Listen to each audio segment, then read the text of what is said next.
Buenos días.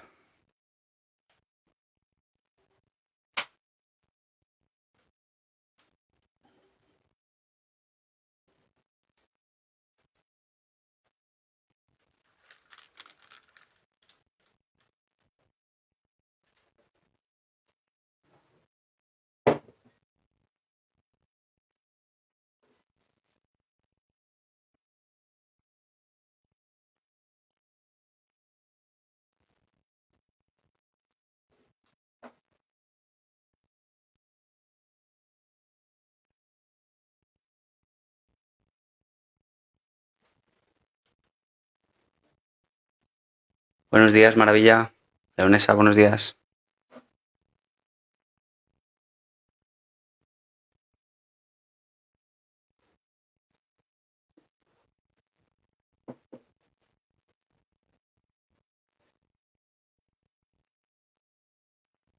¿Qué días hago directos?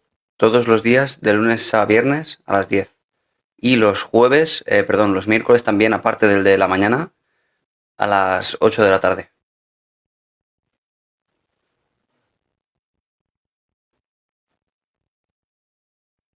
Ah, por cierto, hago también el de para suscriptores los miércoles a las 11. Solo que hoy lo voy a hacer a las 12, hoy jueves, porque ayer miércoles tuve que trabajar por la mañana.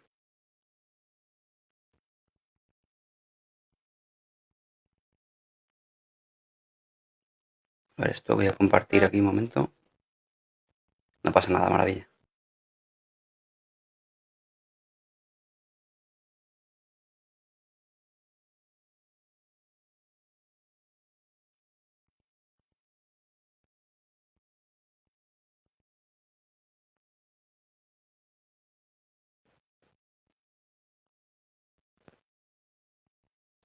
A ver, un segundo que le dé a esto de aquí.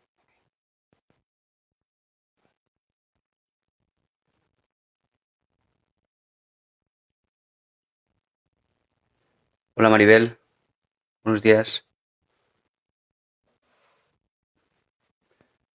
Pues he tomado 3 veces la medicación de rescate por crisis. A ver cuando vaya al psiquiatra.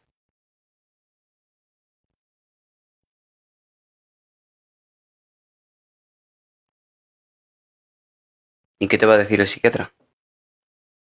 ¿Te va a ajustar la medicación?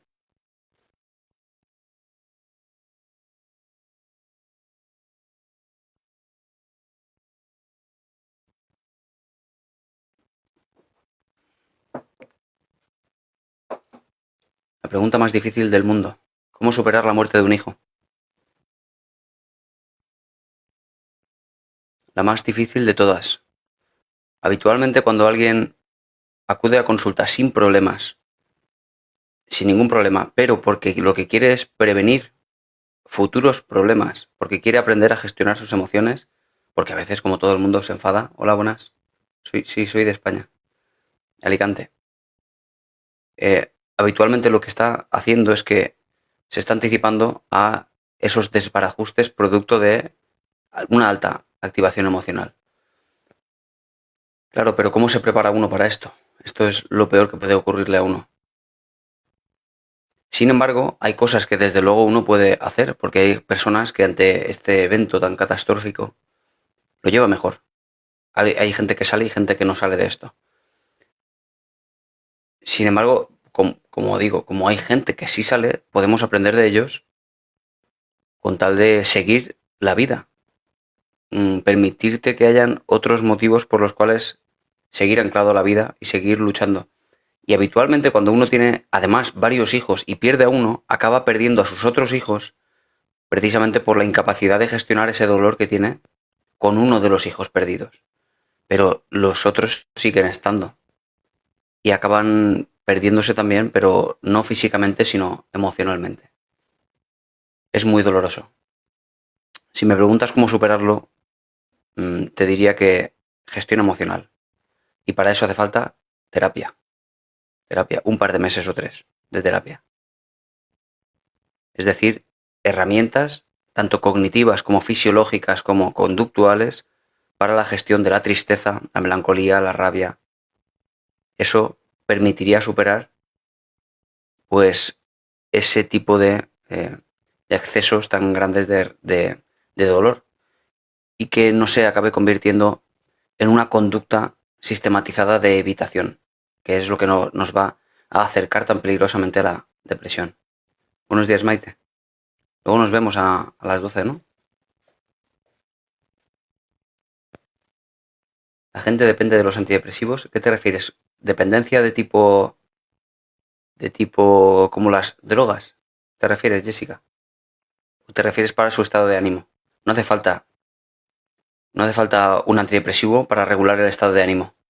No hace falta, ¿eh?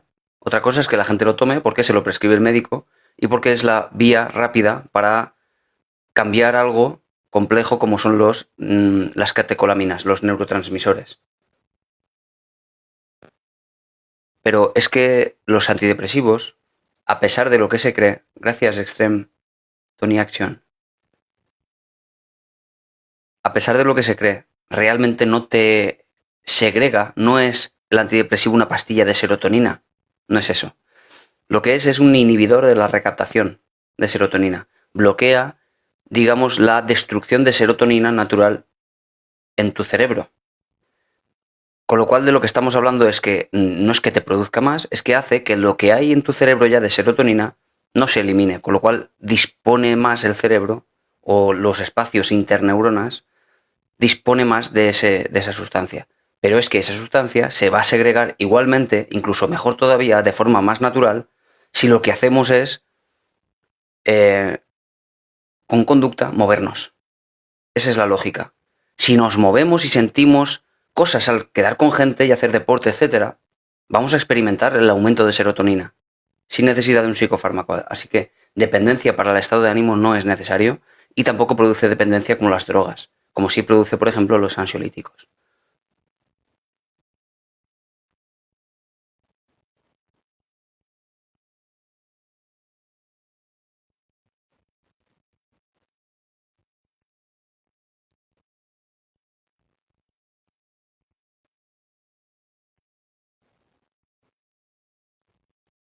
A ver por dónde me he quedado. A ver, Lilian, me dices que me mandaste un mensaje por privado. Tendría que enseñaros un día la cantidad de mensajes privados que tengo. A veces son 30 aquí en TikTok y en Instagram, por un vídeo que he subido, a veces son 10. Todo eso me impide a mí que estar contestando mensajes privados. Me sería imposible. Por eso abrí este espacio por el cual yo puedo dedicaros una hora para contestar preguntas, pero no puedo responder una a una cada una de las preguntas por privado porque no solo me supondría una hora más, sino varias horas más. Con lo cual dedicaría 3 o 4 horas al día, aparte del directo, me es imposible. Con lo cual, si alguien quiere hacer una pregunta, tiene que hacerla a través del directo, a no ser que sea una pregunta muy rápida, o pedirme una consulta privada, que también es la otra opción si lo que quiere es tratar un problema. Pero me es imposible, Lilian, de verdad. Y seguramente estará el mensaje por ahí. Y intento contestarlos todos, de verdad, lo intento. Lo intento los fines de semana, cuando tengo un rato, pero me es imposible.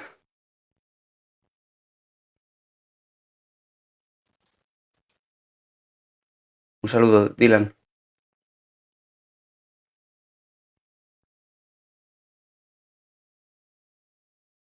Vamos a ver.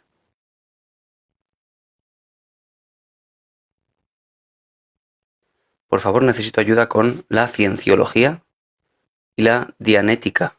O psicóloga, no sé qué hacer. La cienciología es si no mal recuerdo, una pseudociencia y no entiendo qué relación puede tener con la psicología. La dianética directamente no sé lo que es. Si me puedes explicar, quizá te pueda ayudar. Cuando sueles conectar me interesa mucho, pero por las mañanas, a estas horas, claro, Extreme, Tony Action, es que estás en Latinoamérica, ¿verdad? Aquí son las 10 de la mañana. Por eso hago también el directo los miércoles a las 8 de la tarde, aquí en hora de España, porque probablemente le venga mucho mejor a las personas que conectáis en Latinoamérica.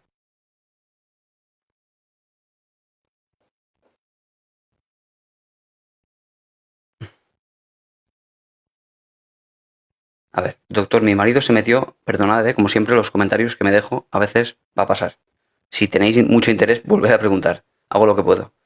Mi marido se metió en un bucle de coaches de crecimiento personal y se ha destruido mi familia. Ay, los coaches de crecimiento personal. Cuánto dolor y cuánto daño hacen y qué errónea es esa afirmación de tipo cada uno que crea lo que quiera. Las creencias no hacen daño a nadie. Equivocados. Sí hacen daño las creencias, porque las creencias determinan la conducta. Si uno cree algo al respecto de ese algo, pues va a actuar, desde luego. Y si uno acaba, por ejemplo, a través de un curso de coach, creyendo algo erróneo, porque los coaches es lo malo que tienen, que la disciplina que estudian no está basada en la ciencia. Pinchan un poquito de aquí, un poquito de allá, cogen aquello que ven interesante y a veces es material de psicología y a veces es material pseudocientífico. Con lo cual uno acaba aplicando cosas de forma dispar y no sistemática y no es en absoluto interesante. Sin embargo, cuando uno acaba con metido en esos bucles, como dice por aquí, de verdad que es doloroso ver los cambios, cómo uno se encierra a sí mismo en creencias erróneas.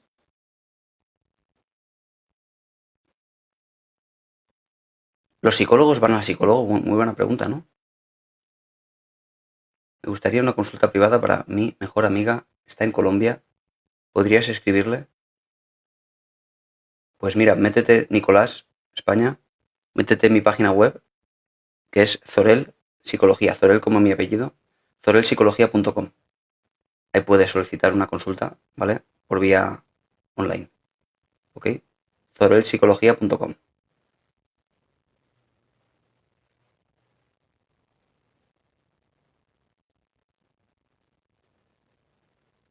No, Arlet, remember, no puedo creer la pseudociencia porque no se trata de creer o no creer. ¿Sabes lo que quiero decir con creencias erróneas? Claro, porque uno puede decir, yo creo en Dios o no creo en Dios. Eso no es una creencia errónea, porque no sabemos si existe o si no existe, no hay pruebas. Ahí no hay ningún problema.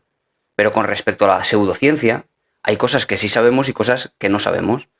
Pero las cosas que no sabemos claras o que podemos decir que no tenemos evidencia, bueno, pues sencillamente lo que hacemos es descartarlas. Pero después hay cosas que sabemos que no funcionan claramente.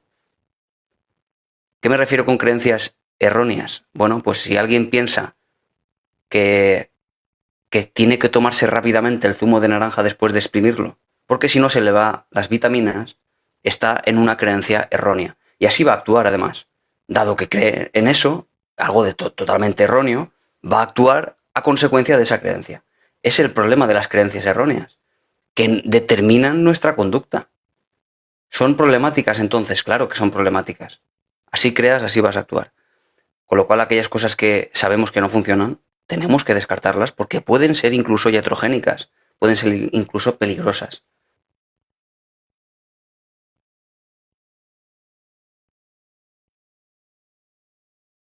Claro, las creencias se pueden modificar. Eso es.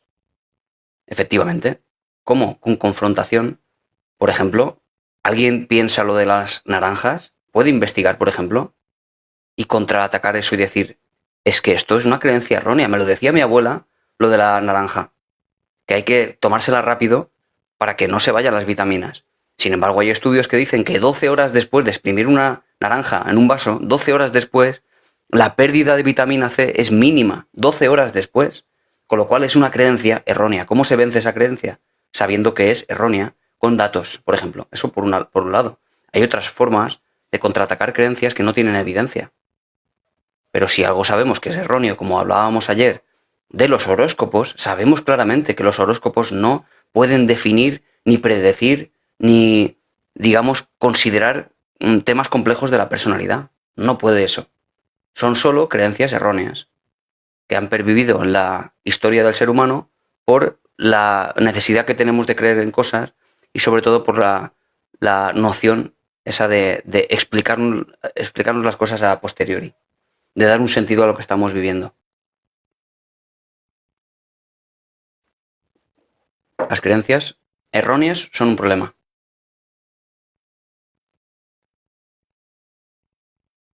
Sí, por ejemplo, Lidia, me puedo referir hablando, por ejemplo, de la ansiedad. Uno puede desarrollar la creencia de que si salgo a la calle me puede atropellar un coche o si cojo el coche por la autovía puedo tener un accidente, pero es una creencia errónea. ¿Y por qué es errónea? Porque hay datos y sabemos que el porcentaje de accidentes que hay al año en un país y es tan bajo comparado con la cantidad de coches que sale a la calle, que salen a la calle cada día, que podemos determinar que es errónea, que no es probable.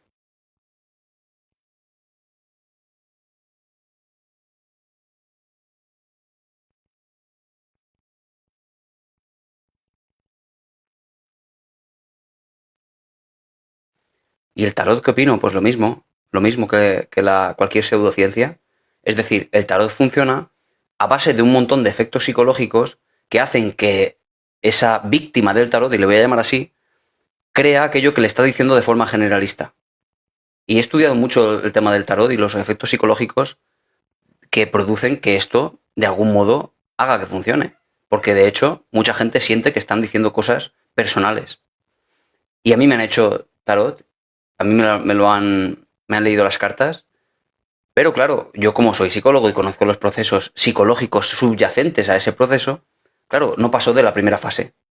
Porque a la hora de hacerme esa primera fase en la cual me describe partes de mi pasado, quizá, de mi entorno, etcétera, yo no le abro la puerta porque yo no le doy conocimiento, yo no le doy el sesgo de atención y le pongo el foco en aquellas cosas que ha acertado.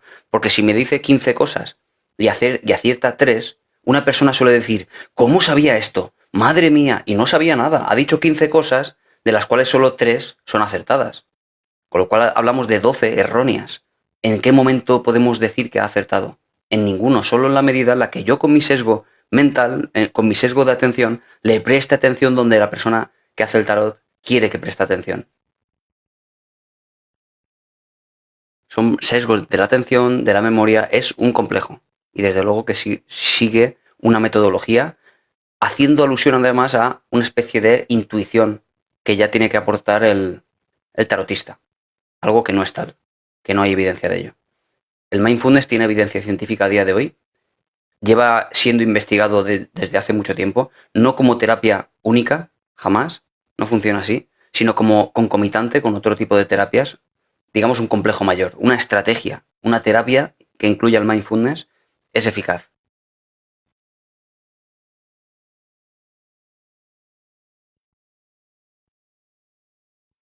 Yo doy fe, fíjate que argumento a favor de cualquier tipo de pseudociencia, argumento inválido. Yo doy fe que hay otras cosas que han ayudado a las personas. Yo puedo experimentar personalmente como psicoterapeuta que funcione el que yo o coja un muñeco de vudú y le saque una aguja o lo tire por la ventana y lo queme y que de pronto la persona mejore. Lo que no sé, Lore Medium, es que eso realmente es si eso es causa de su mejoría. Para eso tendríamos que coger a 100 personas, hacerle lo mismo exactamente, frente a otro grupo de personas control a las que no le hiciéramos eso. Y ver la diferencia y sobre todo ver si hay una diferencia significativa. Que eso se puede medir. Si no es así, ha sido un efecto, digamos un factor que no has podido medir. Ha sido un factor que llamamos extraño. No sabes por qué ha mejorado. Tú crees que ha sido por aquella razón que tú crees que ha sido, pero no sabes si ha sido por eso. Solo has visto la mejoría. Eso no es ciencia. Y con ciencia me refiero, eso no es sistemático. Es solo producto de factores que no conoces. Factores de la persona, factores del contexto, y eso es lo que quizá ha mejorado y no tu intervención. Con lo cual no sabes si está funcionando esa supuesta terapia. Por eso la ciencia lo que hace es aplicarlo de forma sistemática, que cualquiera pueda aplicarlo y no un supuesto mago experto con una magia interna personal no medible, porque eso, claro, nos lleva a pensar que puede ser también parte de engaño. No, es que un médico solo tiene que estudiar medicina para poder ejercer y un psicólogo solo tiene que estudiar psicología para poder ejercer, porque conoce esos principios básicos que operan dentro de la mente humana y la conducta y puede con eso ayudar a las personas. No hay una magia interna personal supuesta que de nuevo no se puede medir.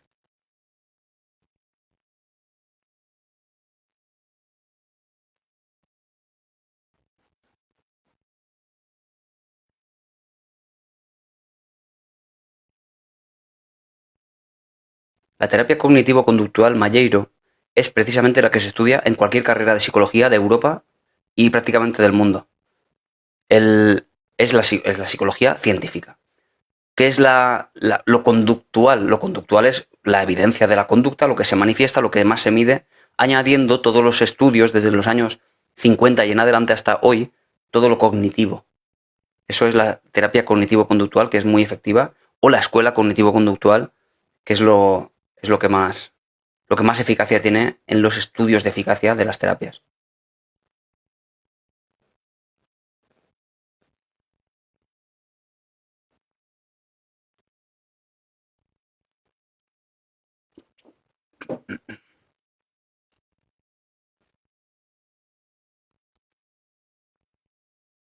Has estudiado que psicología y me dices que hay algo más, genial. Me dices que hay algo más por una creencia de nuevo personal, y no pasa nada, basada en experiencias anteriores, me parece maravilloso, pero no hay evidencia de ello, a eso me refiero. Desequilibrados, no tiendo a patologizar a la gente cuando hace lo que hace.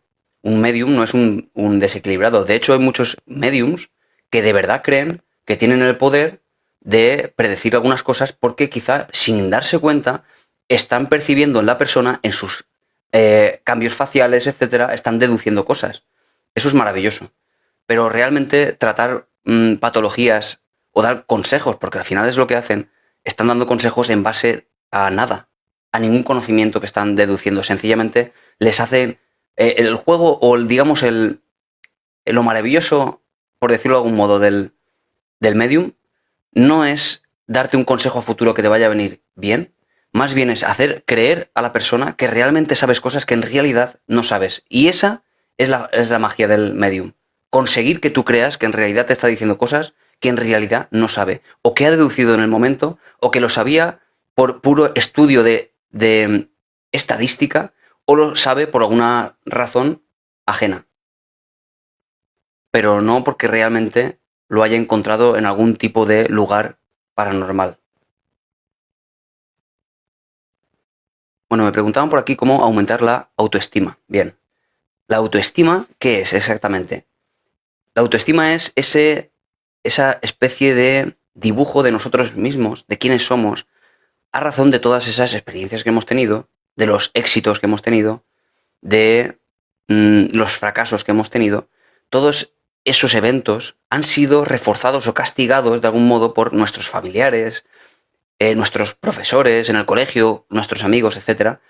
Todo eso han definido quiénes somos nosotros y cómo nos tratamos a nosotros mismos a ese respecto. Es un dibujo. Es algo que no es real como tal, no es exactamente lo que pasó de nosotros, sino más bien la narrativa que nosotros hemos asociado a eso que pasó. Con lo cual, esto es fantástico, porque sabiendo que en realidad no es objetivo, podemos por tanto modificarlo.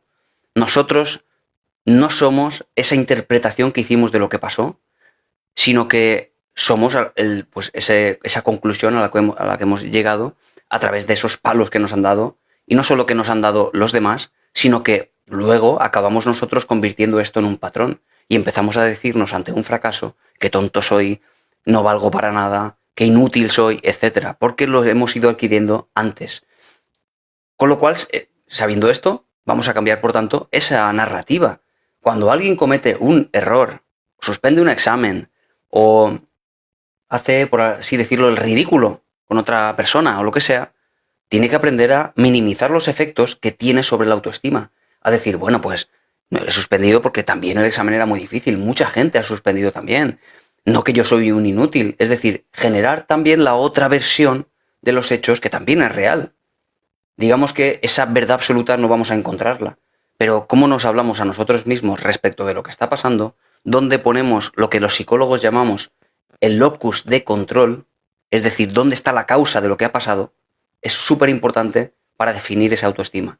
Tenemos, por tanto, que hablar... Llamada de voz entrante de +34 876 663716. Se trata al final de agradecernos cuando realmente lo hagamos bien y no machacarnos cuando haya algo que no hagamos del todo bien. Esa es la idea.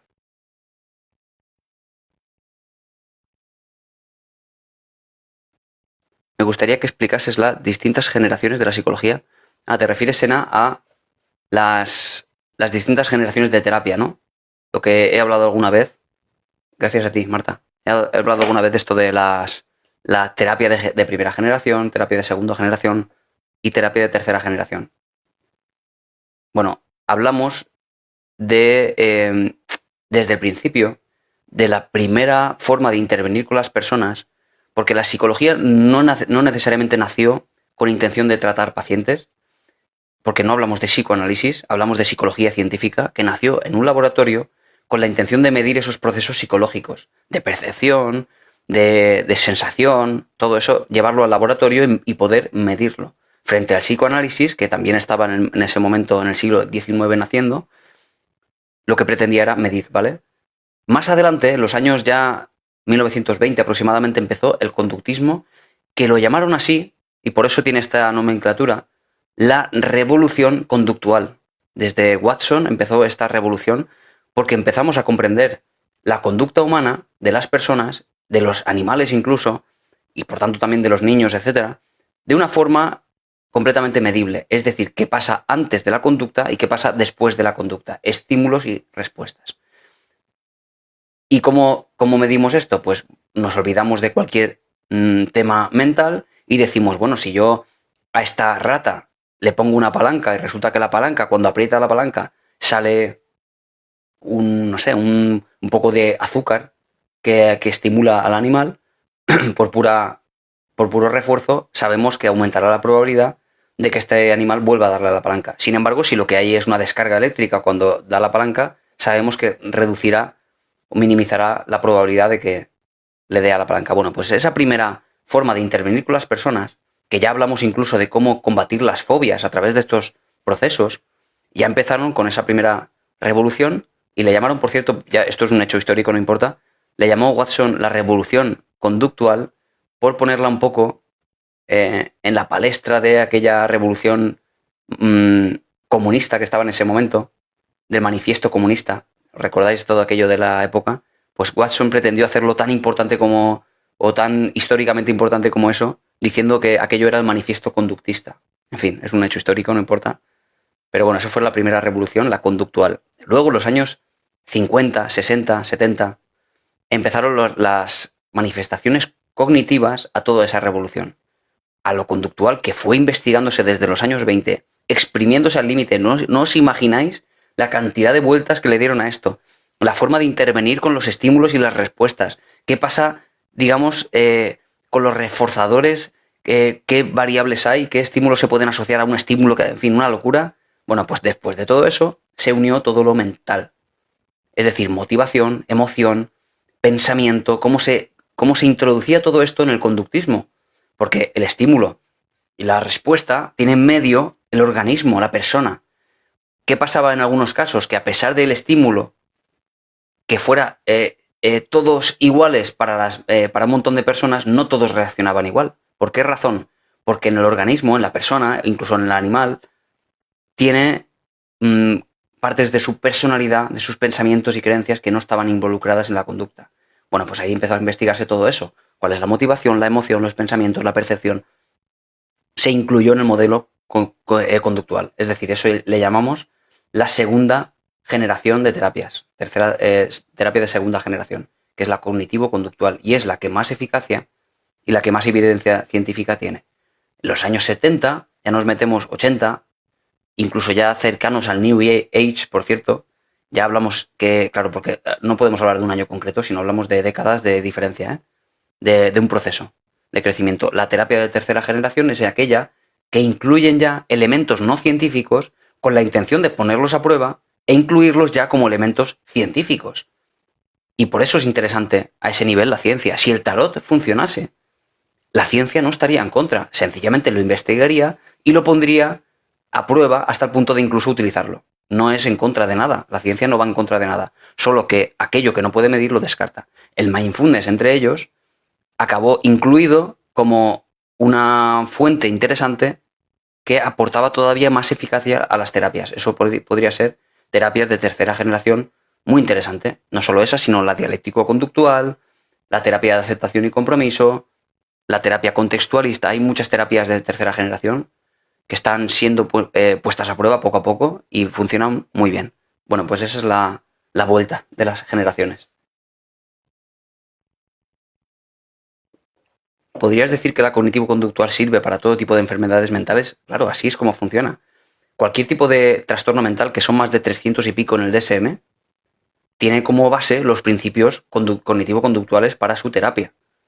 Otra cosa es que luego hayan manuales, digamos, protocolos, que basándose en la cognitivo-conductual, pues con nombre y apellido y de una determinada manera, se propongan para una enfermedad o para otra. Pero son los principios cognitivo-conductuales, evidentemente. Con lo cual es que con este tipo de terapia llegas a cualquier parte. Esa es la idea. Porque al final son principios del ser humano. Lo principio conductual es el mismo ser humano, y no solo el ser humano, sino incluso en general el mamífero, el animal, actúa a razón de principios cognitivo-conductuales igualmente. Con lo cual es fácil proponer soluciones prácticas a problemas muy distintos.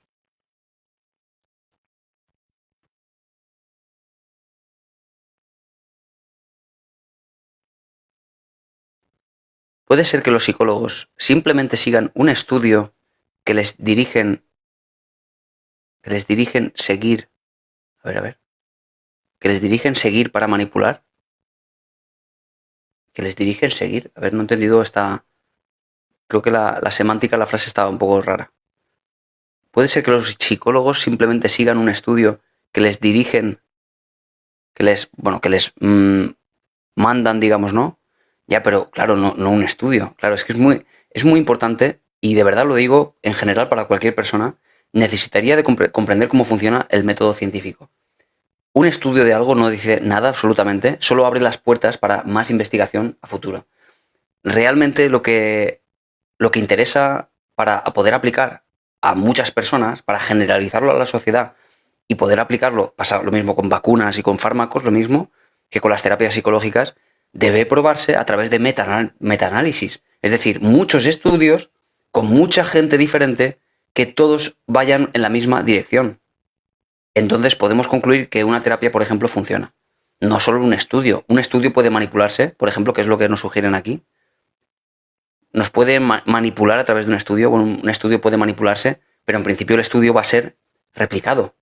¿Replicado qué significa? Que tú propones un estudio que imagínate que lo manipulas, que manipula los datos, lo presentas en una revista científica, te lo aceptan, dudo que te lo acepten si tiene cosas extrañas en la metodología, pero luego eso está abierto, y precisamente por eso se publica la metodología, a que otro experimentador en otra parte vuelva a replicar tu estudio y tiene que dar lo mismo, tiene que salir exactamente lo mismo, o la misma tendencia. Si no, tu estudio ha sido cuestionado y puesto sobre la palestra de que quizá incluso ha sido manipulado. Porque si otros investigadores hacen lo mismo y sale al contrario, es que tú lo has manipulado. Se podría incluso deducir de forma muy rápida y fácil. Un estudio dice muy poco de algo.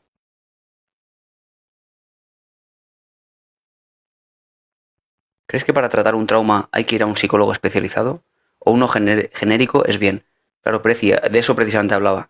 Que los principios conductuales, cognitivos conductuales que operan detrás de los traumas, eso lo conoce cualquier psicólogo. ¿Por qué razón? Porque lo que se utiliza para el trauma es precisamente la exposición. La exposición, que es exponerte a aquello que hayas estado evitando de forma sistemática durante mucho tiempo, que precisamente provoca que cuando mínimamente algún estímulo se parezca a ese evento, te dispare una reacción que te descompensa de forma dramática. Un psicólogo cognitivo-conductual conoce los principios a través de los cuales uno debe exponerse, no solo exponerse, sino que una persona aprenda, digamos, las herramientas cognitivas para que esa exposición sea bajo un cierto grado de digamos, de sensación de capacidad de gestión. Y si no se evita y se habla, pero sigue habiendo ese miedo e inseguridad. Claro, es que quizá no estamos hablando de lo mismo, Preci. Si tú hablas de un trauma, algo muy, digamos, un shock, ¿vale? Porque un trauma tenemos que hablar de un shock. Es poco probable que, si tú puedes hablar de él con naturalidad, es poco probable que sea un trauma.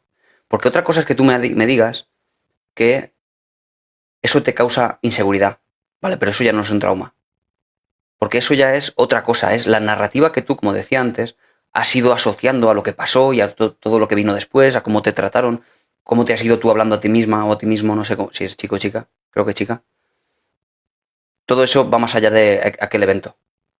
Pero si hablamos de trauma, hablamos de un shock que por mínimamente mencionarlo te causa un disparo, un ataque de pánico muy grande, ¿vale? Y que te deja, pues eso, agotada y con, digamos, con una necesidad de evitar cualquier circunstancia parecida. Otra cosa es que lo hayas solucionado, Preci.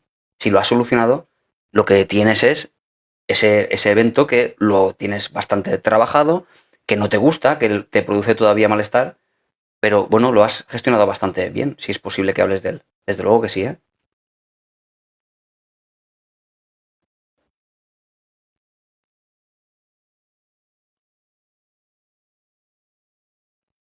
¿Qué diferencia hay entre terapia cognitivo-conductual y la neuropsicología? Bueno, la neuropsicología en España no existe como especialidad.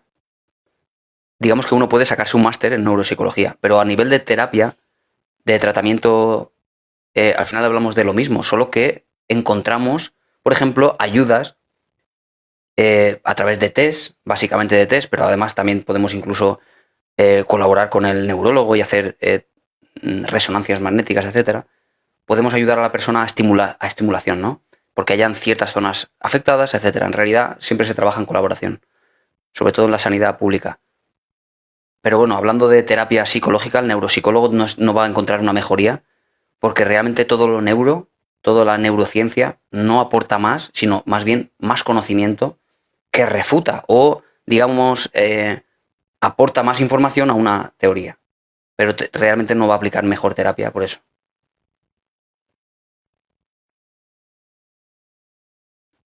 ¿Algún libro que ayude a aumentar la autoestima? No leo libros ni de autoayuda ni de libros escritos por psicólogos. Yo leo a los autores que han leído esos autores. Es decir, esos autores que escriben libros para gente que no es psicóloga han leído los manuales de psicología, los libros de texto, donde se incluyen todos los autores que hablan de un mismo tema. Eso es lo que he leído yo. Con lo cual yo no te puedo recomendar un libro que no haya leído. Siempre lo digo, si quieres un libro de verdad que hable de psicología, léete un manual de psicología. No un libro de autoayuda o un libro escrito por alguien que te puede contar al final, mezclado con su propia versión de los hechos, algo que quizá a ti no te funcione.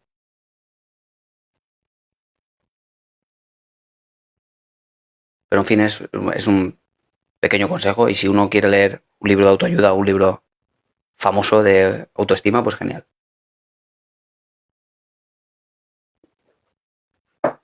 Bueno, Nicolás, creo que más o menos he contestado tu pregunta, ¿no? Para superar un trauma, exposición, quizá con herramientas cognitivas con tal de que no te suponga tanto malestar. Pero vamos, la exposición en sí misma ya tiene su efecto. Hola, eres genial y de mucha ayuda. Gracias a ti, María Jesús. No funciona siempre. A ver, ¿a qué te refieres, Muriel?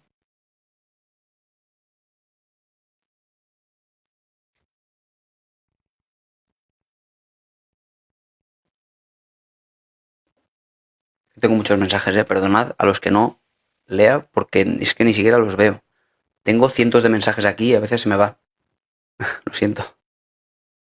Y como siempre digo, el objetivo de esto no es contestar todos los mensajes. El objetivo de esto es exponer de forma lo más interesante posible de un tema que a mucha gente interesa, que es la psicología. No es una terapia psicológica individualizada para responder o para solucionar los problemas personales de cada uno. Que ojalá con una simple respuesta os pudiera ayudar a todos. Y lo intento, eso es lo que hago. Pero no es el objetivo contestar a todas las preguntas, ¿vale? Solo aquello que pueda, por supuesto. Nada más. A ver, ¿a qué con cosas muy profundas y complejas o neurodivergentes no funciona? Que es más bien mecánica y superficial.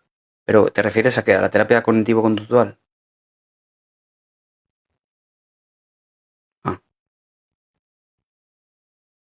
¿Sabes qué pasa? Mira, que la terapia cognitivo-conductual, tenemos que tener en cuenta que el DSM es más bien extraído de la psiquiatría, no tanto de la psicología. Cuando hablamos de terapia, sobre todo conductual, en realidad hay toda una corriente que rechaza cualquier tipo de diagnóstico. Lo que hace más bien es, me viene un paciente a consulta y me dice, yo tengo esto, me pasa esto, me pasa esto y me pasa aquello. Y ya está. No me hace falta que un DSM, que un manual me diga que tú, porque estás encuadrada en una categoría diagnóstica, eres diferente, ¿no? Porque si tú me dices qué es lo que te pasa y qué es lo que propones para solucionar como objetivo terapéutico, vamos a buscar eso, Muriel. Independientemente de en qué categoría diagnóstica te han encuadrado anteriormente. Es decir, planteamos objetivos terapéuticos dadas las condiciones con las que vienes. Si las condiciones te llevan a que tengas, pues no sé, menos empatía o más capacidad o tengas alta sensibilidad o lo que sea, pues a razón de eso, con eso vamos a trabajar. La terapia cognitivo-conductual tiene eficacia también para las personas neurodivergentes. De eso no hay ninguna duda, ¿eh?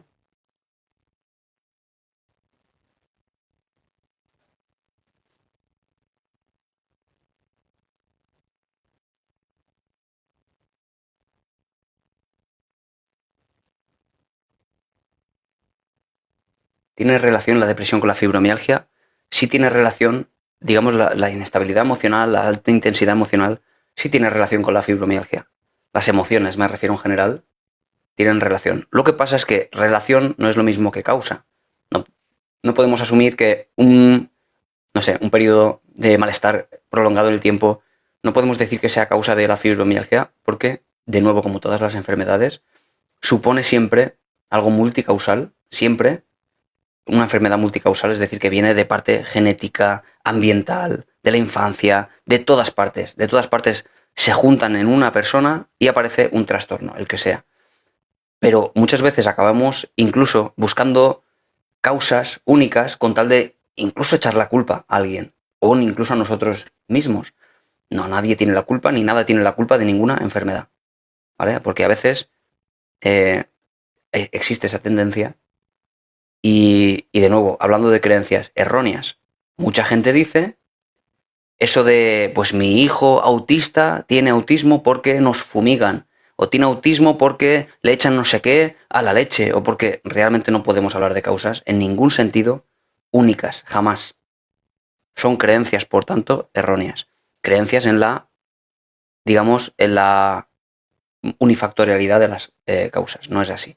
Ninguna enfermedad es unicausal. Ve el comentario de Pilipani, a ver.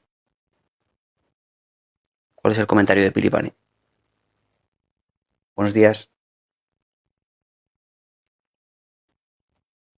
A ver, ¿qué puede hacer una madre cuya hija ha intentado...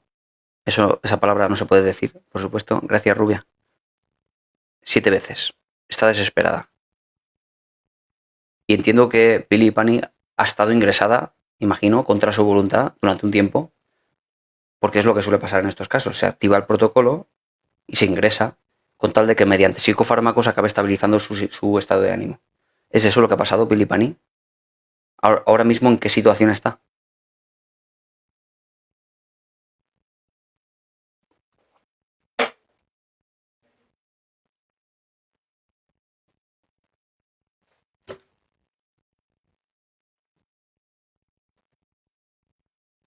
Llevo muchos años con distimia. Acaba de... vale. Bueno, ahora voy con eso, rubia. ¿Está ingresada ahora, Pilipani? ¿Ingresada en el hospital? ¿En la planta de psiquiatría?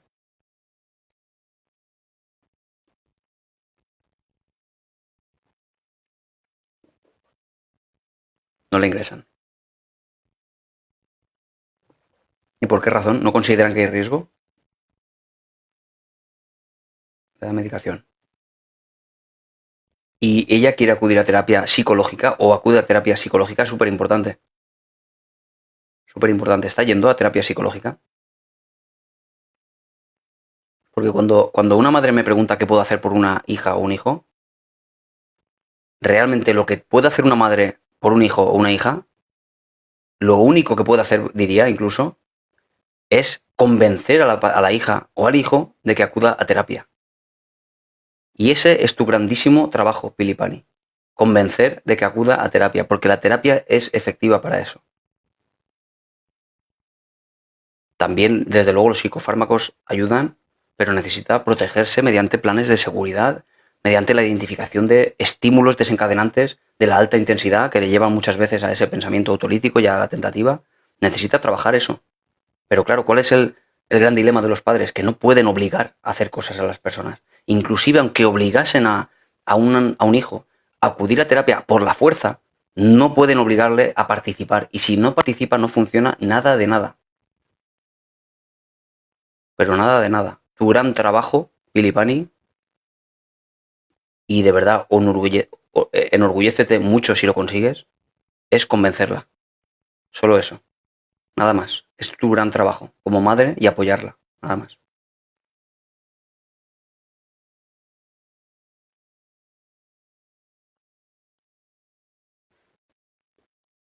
¿Por qué? ¿Por qué se quiere hacer eso? Es que no puedes encontrar un porqué.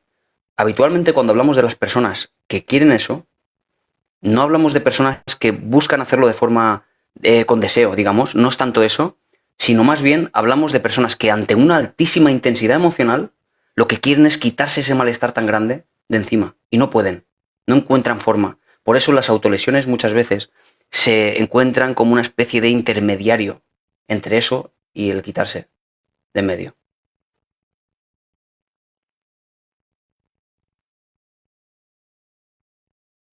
Con lo cual no es tanto que quiera eso, sino que cuando está muy, muy mal, le acuden a la mente pensamientos de ese estilo y le empujan, digamos, hacia eso.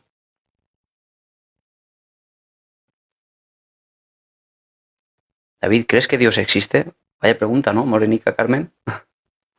Si me preguntas a mí si yo creo o no, yo soy ateo, ¿eh? Yo no creo en Dios. Pero yo creo que soy ateo desde que nací, porque yo he sido muy racional desde siempre. Siempre yo recuerdo haber hecho catequesis, que tenía 10 años, imagino, 9 años o por ahí. Y yo recuerdo, yo era muy buen lector en esa época ya.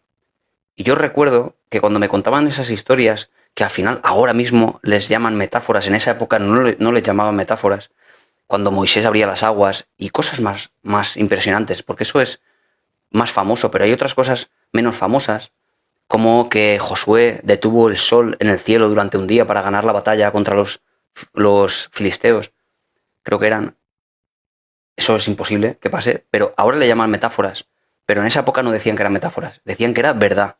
Era un hecho sucedido porque lo decía la Biblia. Yo recuerdo pensar con esa época, con 10 años o 9 años, que no dice un eclipse, dice que se detiene durante 24 horas el sol en el mismo sitio para que con la luz del día puedan ganarles. Yo recuerdo pensar, ¿pero esto me lo están diciendo de verdad? ¿O es como yo cuando leo una novela de fantasía, que yo asumo un compromiso con el escritor de que aquello no es real, pero bueno, yo asumo ese compromiso para disfrutar de la novela? Y no, me lo decían de verdad. Y yo me preguntaba si alguien estaba diciéndome una mentira, se estaban riendo de mí. Realmente tenía reflexiones sobre la racionalidad de lo que me proponían. Yo cuando me hablan de fantasmas, de historias vividas de fantasmas y cosas así, es desde pequeño, como digo. Siempre he tendido a ser muy racional. Con lo cual para mí, Dios no explica el universo, no es necesario para explicar el universo, ni como no me hace falta o no es necesario, bueno, pues no lo asumo como tal, como necesario, hasta que no hayan evidencias de su existencia, por tanto. No hace falta entrar en un debate de religioso en esto, pero bueno, me han preguntado mi opinión, yo te la digo sin ningún problema, no oculto mi opinión al respecto, no me importa mostrarlo. Y me interesa mucho el debate, por cierto, lo he dicho algunas veces, yo estoy leyendo la Biblia, estoy por el libro Reyes 2, segundo de Reyes, del Antiguo Testamento, y me la voy a leer entero, entero. A mí, David, llámame loca, David, pero yo en un accidente de tráfico en 2015 vi a Dios y mi padre fallecido. Claro, eso es posible, Rose, realmente es posible. Y no es nada que tenga que ver con la locura. Cuando uno ve cosas a través de sus ojos, realmente está viendo eso que está viendo. ¿Por qué lo está viendo? lo está viendo porque su zona occipital del cerebro está activándose, sencillamente. Aquello que nosotros vemos de fuera, vamos a ir a principios muy básicos de la física. Cuando nosotros vemos algo, lo que sea, un vaso, cuando vemos esta taza, ¿qué es lo que estamos viendo de esto? Estamos viendo solo el reflejo de los fotones en la taza desde la luz que emite el foco, y esto se traslada a nuestro ojo, lo procesa, y esto, a través de una serie de relevos, llega hasta el córtex occipital, hasta aquí detrás, la parte de atrás del cerebro, donde se procesa a nivel mucho más complejo todos los estímulos visuales. Claro, hablamos de que el fotón se traslada hasta aquí, se activa el córtex occipital y entonces vemos, nuestro cerebro ve. Pero también funciona al revés. Si las zonas o las neuronas del córtex occipital se activan, también vemos cosas a pesar de no haber recibido un estímulo externo, que es precisamente lo que pasa cuando soñamos. Cuando soñamos estamos viendo cosas y no hay ninguna duda de que las estamos viendo, solo que no están. Es una alucinación. Las alucinaciones las tenemos todos los días, por la mañana, por la noche, cuando dormimos la siesta, y son completamente normales. Cuando alguien tiene un shock, por ejemplo, es muy probable que tenga incluso alguna alucinación de ese estilo sin que tenga realmente ningún trastorno.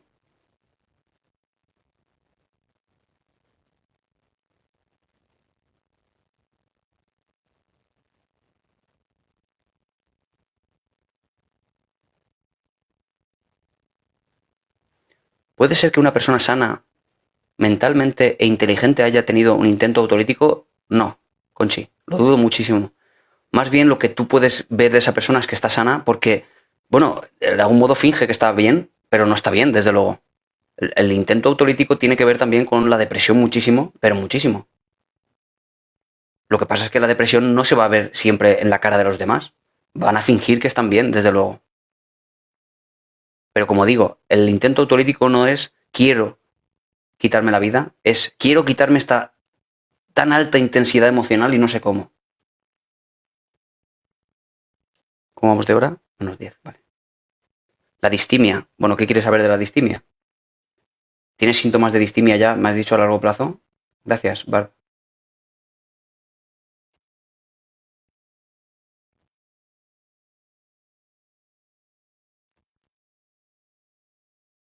La distimia lo único que tiene es que, claro, que no tiene ese efecto episódico de la depresión, es constante. Y al final, pues, claro, pues del mismo modo que con la depresión, y ten en cuenta que las categorías diagnósticas lo único que nos dicen es en qué categoría entras, en qué encuadre, en qué cuadro clínico, nada más. Pero para trabajar con los síntomas opera igual que con la depresión. Opera igual con, digamos, aquellos desencadenantes de la tristeza, cómo uno gestiona su tristeza, qué se dice a sí mismo respecto de todo me pasa a mí, yo no valgo, el mundo es muy oscuro, no vale nada la pena, etcétera, de cómo uno se trabaja todo eso a nivel mental y cómo cambia su propia vida haciendo cosas que antes no hacía, enfrentándose al día a día, empezando a moverse, cosa que es tan frecuente en la distimia, es el dejar de hacer cosas que uno antes hacía y deja de hacer. Ese es el tema, Rubia. Tienes que aprender a gestionar tu tristeza y tu melancolía de tal manera que eso no se convierta en conducta, en dejar de hacer cosas. ¿Ruido mental todo el día? ¿Qué puede ser? No sé qué ruido mental, ¿qué te refieres? A ver, ¿las autolesiones serán autocastigos por complejo de culpa? No, no, no, no, no, no, no, no, Paco. Las autolesiones, como decía antes, a pesar de que los padres que ven, por ejemplo, adolescentes que hacen eso, se viven tan intensamente, se viven tan graves, se viven tan dolorosas por parte de los cuidadores, realmente pensad que las autolesiones es el término intermedio entre, bueno, el controlar una emoción y el quitarse la vida. Las autolesiones encuentran una función en la conducta de la persona, porque tienen tan alta intensidad emocional que en algún momento se cortan, se autolesionan, se hacen daño por alguna razón y sienten cierto alivio. Como sienten cierto alivio, bueno, pues luego lo vuelven a practicar para quitarse la alta intensidad. Pero si no lo hicieran, imagínate, seguirían con esa alta intensidad y de nuevo les acercaría o les aumentaría todavía más la probabilidad del intento autolítico.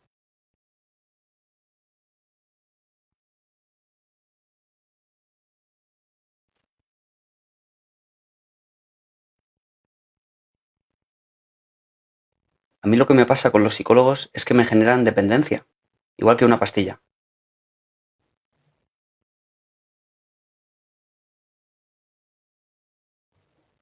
Alta intensidad no es un término médico, ¿ah, no? Alta intensidad emocional, activación emocional, ¿por qué no? ¿Estás seguro de ello, Paco?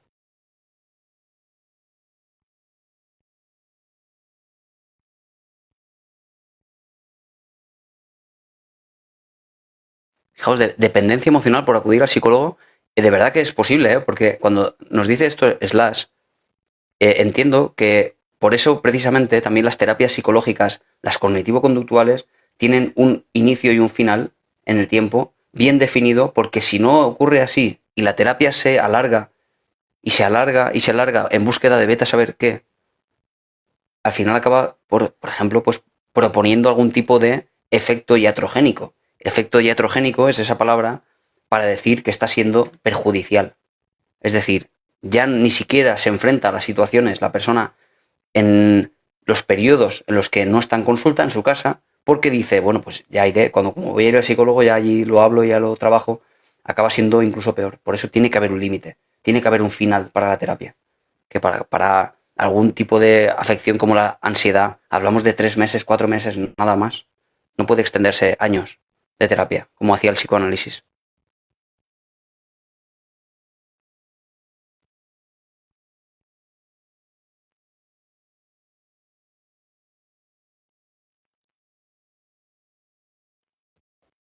David, ¿cómo sé si soy anticomunista o comunista fobo? Bueno, yo creo, Bioman, por otras ocasiones en las que has intervenido, que tu mente está demasiado llena de ese tipo de dicotomías. Creo que piensas demasiado en eso y el mundo en realidad no está definido por eso.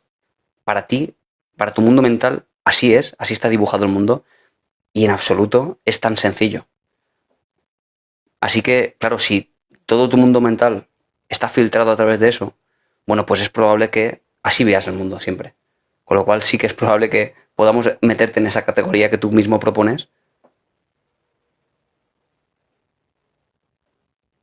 porque de verdad que piensas demasiado en eso. Pero no pasa nada. Cada uno con sus cosas, ¿no?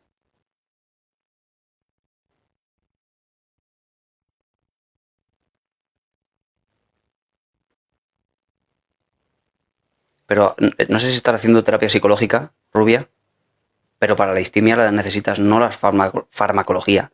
La farmacología no te enseña a gestionar tu tristeza, ni te enseña a gestionar esos efectos conductuales que tiene.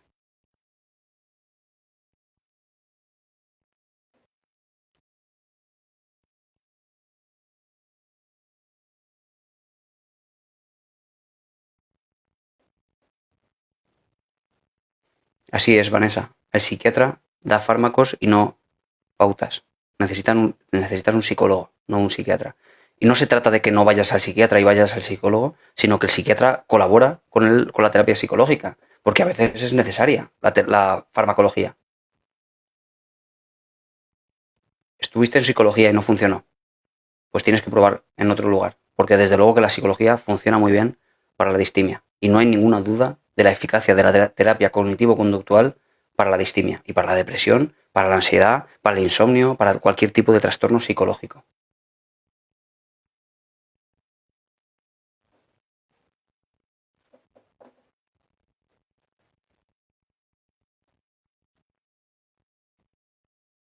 Mira, esta pregunta la voy a responder muy rápido. Siempre hablo al final del narcisismo, pero te voy a responder muy rápido. Carla, ¿cómo sacarte de la cabeza a un narcisista, incluso estando con psicólogo? Muy sencillo, ¿vale? Muy sencilla la propuesta que te voy a hacer, pero muy difícil de llevar a cabo a nivel mental. Tienes que empezar a llamarle de otra manera. Narcisista hace que sea el demonio que a ti te gustaría que fuera y eso soluciona todos tus problemas, porque la culpa de todo la tiene él. Si a él lo demonizas, vas a seguir atado a él toda tu vida. Lejos de eso, lo que en realidad deberías hacer es empezar a intentar entender por qué ha hecho todo lo que ha hecho, no por ser narcisista, sino más bien porque no ha sido capaz de gestionar su rabia, de gestionar su forma de ser. Probablemente sea mucho más eso, a que padezca de verdad un trastorno de la personalidad tan grave como el trastorno de la personalidad narcisista. Así que, sea o no sea narcisista, de verdad, intenta cambiar esa percepción que tienes de él si lo que quieres es sacártelo de la cabeza, como bien dices.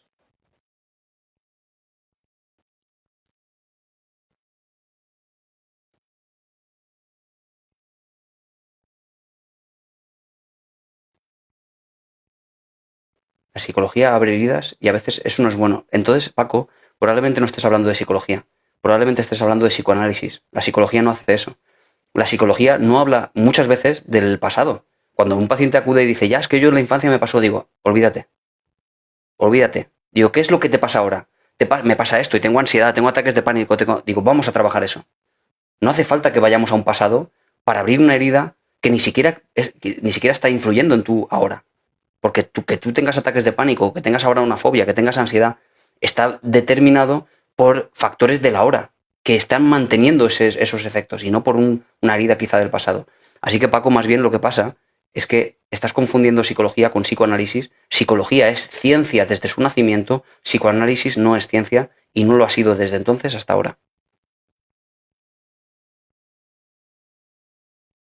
Distimia, ¿qué es? Depresión constante, sí. Distimia como término del DSM ha desaparecido, ahora se le llama depresión crónica. Pero sí, es como menos intensa que la depresión mayor, pero sin episodios y es constante.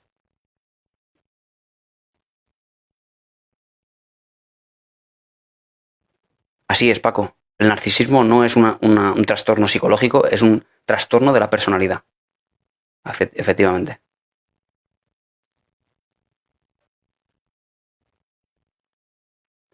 Y bueno, chicos y chicas, me voy a marchar, que son ya las 11 y tengo un paciente ahora. Luego a las 12 voy a conectar con el directo para suscriptores. ¿Vale? El que quiera unirse, ahí tenéis en mi pestaña abajo suscripción. ¿Ok? Eso a las 12, ¿vale? Creo que son 3,5 € al mes. Y bueno, mañana a las 10 en punto estoy otra vez aquí en directo. Mañana viernes es el último día. ¿Ok? Y nada más. El que quiera consultas online, por cierto, ahí tengo zorelpsicología.com para solicitar consultas o me podéis escribir por privado también. Sí, me puedes escribir por privado, Rubia, si quieres. O bueno, en la página web puedes solicitar también con los horarios disponibles que tengo. ¿Vale? Un placer, chicos y chicas. Muchas gracias por estar aquí. Que hacéis este espacio maravilloso. La cita bíblica, he dicho una cita bíblica. No sé si he dicho una cita bíblica. ¿O te refieres a lo de Josué? Con lo del sol. Bueno, me marcho. Me están esperando. Adiós, adiós.